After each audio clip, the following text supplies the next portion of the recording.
Parcel उचलायचंय. सगळे details पाठवणार, पण जरा जपून.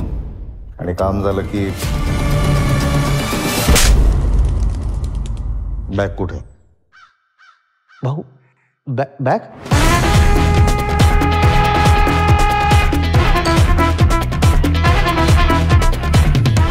कुठे? बॅग कुठे?